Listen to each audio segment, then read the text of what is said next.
Hello guys, good morning. This is Autoboy Zone. So, welcome to my YouTube channel guys.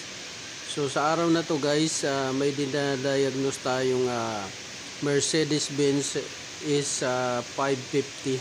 So, yung issue nito guys ay no crank, no start.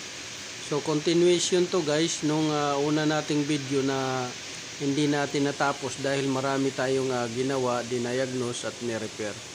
So ngayon guys, babasahan natin yan guys ng scanner. Titingnan natin kung anong kukuha nating DTC code na related doon sa issue o symptoms ng sasakyan. So sundan nyo lang guys kung anong makukuha nating code dito guys.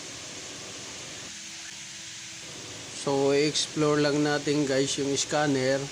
Titingnan natin kung ano yung mga may fault. At babasahan natin kung ano yung tinuturo nilang related issue doon sa no crank no start guys. So ang ano nito guys, paminsan-minsan lang guys. Halimbawa ngayon nag-i-start, iparada mo lang guys ng isang oras or pataas, 2 oras.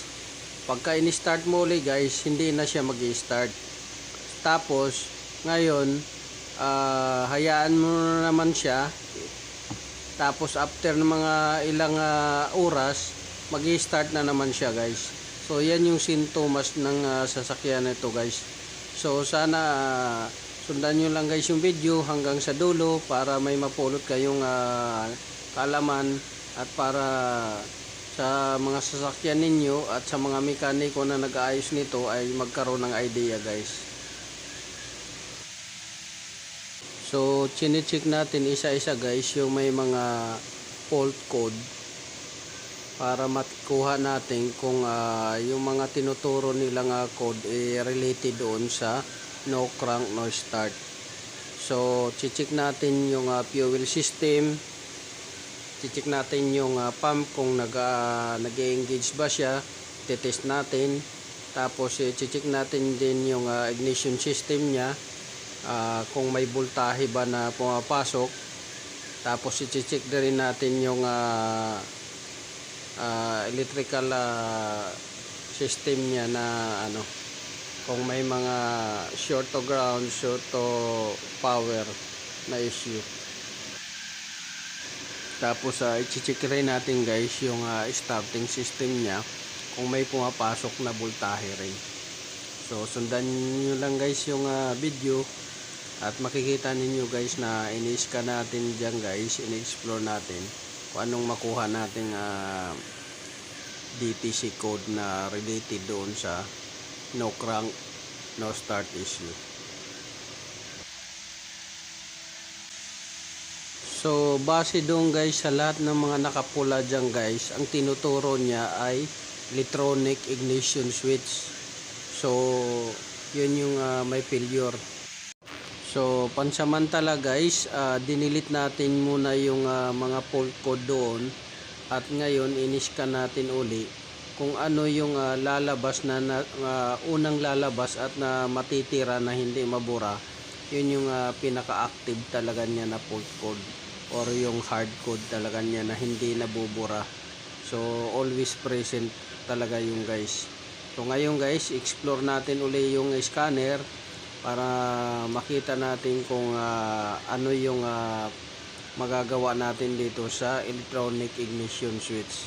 Kung pwede ba natin i-test, active test natin at para makita natin kung may voltahe na pumapasok or may short to ground, short to power issue. So ngayon guys, susubukan natin i-reset yung mga ECU na or mga modules na related doon sa no crank, no start issue. So i-reset natin sila at buburahin natin yung mga fault codes nila para pagka in-scan natin na uli is matitrace na natin guys kung ano yung pinaka root cause. So dito guys, nakuha na natin yung root cause base dito sa nakuha nating information na DTC. So makikita ninyo guys, ang pinaka-issue diyan guys ay short to ground at saka short to power. So may mga loose terminal. Ang sinasabi dyan is the terminal 30. So itong mga terminal 30 guys, ito yung mga cables na body ground at saka yung battery terminal patungo doon sa alternator, patungo doon sa starter. So yun yung i-check natin dahil yun yung naglo-loose siguro. So yun yung hihigpitan natin, lilinisan natin at sisecure natin na maayos yung contact nila guys. So hanap natin guys yung root cause ng issue ng no crank, no start guys. So terminal 30 yung tinuturo. Lahat ng terminal, body ground, battery ground, battery supply, alternator supply, alternator ground, starter ground, starter supply. So yung tawag dyan guys ay terminal 30. So yun yung sisecure natin na maganda yung kapit, maganda yung higpit guys at saka malinis.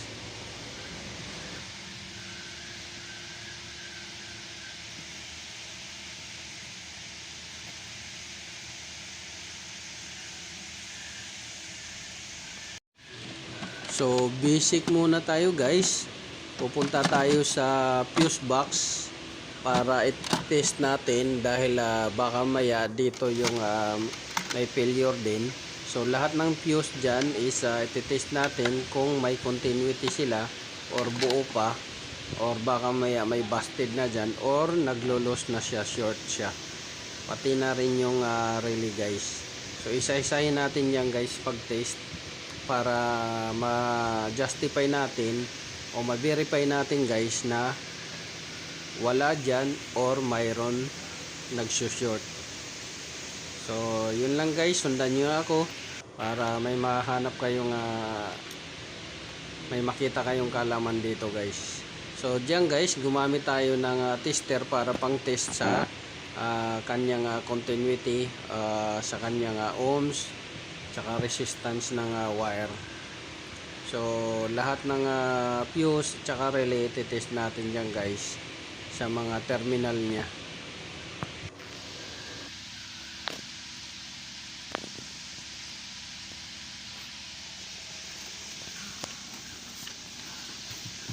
So after natin guys doon guys matrace sa fuse box nya. So balik tayo ulit guys sa computer. Check natin ulit kung maglalabas pa ba ng malfunction doon sa cluster niya guys. So lahat guys atin na test yung relay at saka yung fuse.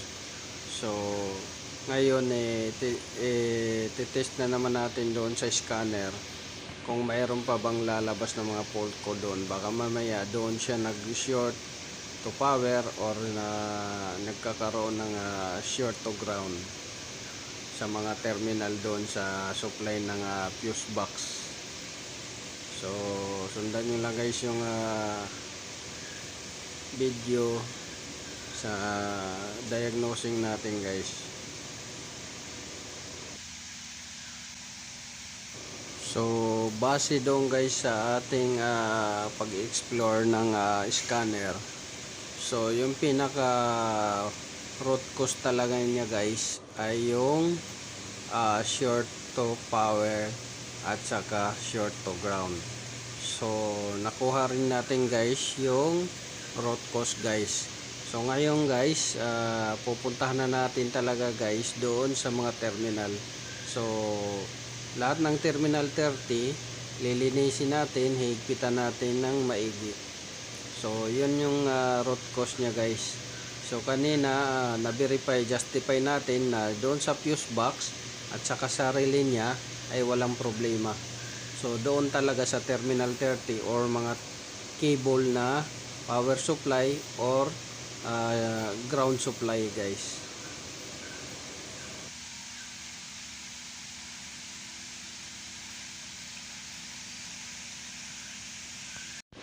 So dito guys wala tayong nakuhang short to ground yan o short to power. Pero dito sa kabila ay may nakuha tayong wala siyang continuity. Mayroong mababa yung resistance niya. Mayroon din talagang corroded na o corrosion na yung terminal. So doon yung origin ng no crank, no start. So ngayon ilinisin natin yan. Kasama ko yung electrician. Binigay ko sa kanya guys kasi ito naman talaga yung trabaho niya. So yan guys, matapos nating linisin at saka higpitan yung mga terminal. So okay na siya guys. Na trace na natin yung root cause at okay na yung mga reading niya, nawala na yung mga fault codes na related doon sa electronic ignition switch, short to ground or short to power issue. So ngayon sinalangan ulit natin ng scanner. So na-solve natin guys yung issue. So okay na siya, umandar na at nawala na yung mga DTC code na related doon sa electronic ignition switch na tinuturo ng ibang mga module. So marami kasing module guys na pinasukan natin, na in-explore natin sa scanner, na ang tinuturo ay electronic ignition switch. Tapos yung description ng code is short to ground or short to power, terminal 30. So yun yung ano niya guys. So yung iba dyan guys, dati ng mga fault codes yan, pero hindi natin papakailaman yan guys dyan dahil hindi naman related doon sa pinaayos nung may-ari na no crank, no start, sometimes issue or symptoms niya. So maraming salamat guys sa panonood, pakikinig. Naway nakatulong ako sa inyo guys kung ano yung result ng ating diagnose. So short to ground or short to power, terminal 30. So okay na yung sasakyan guys, umandar na.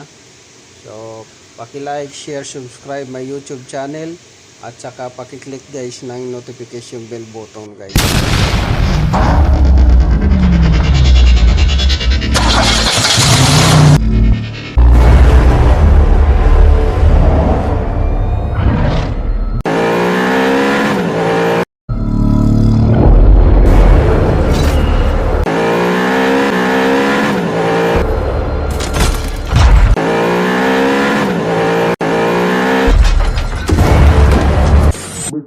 Make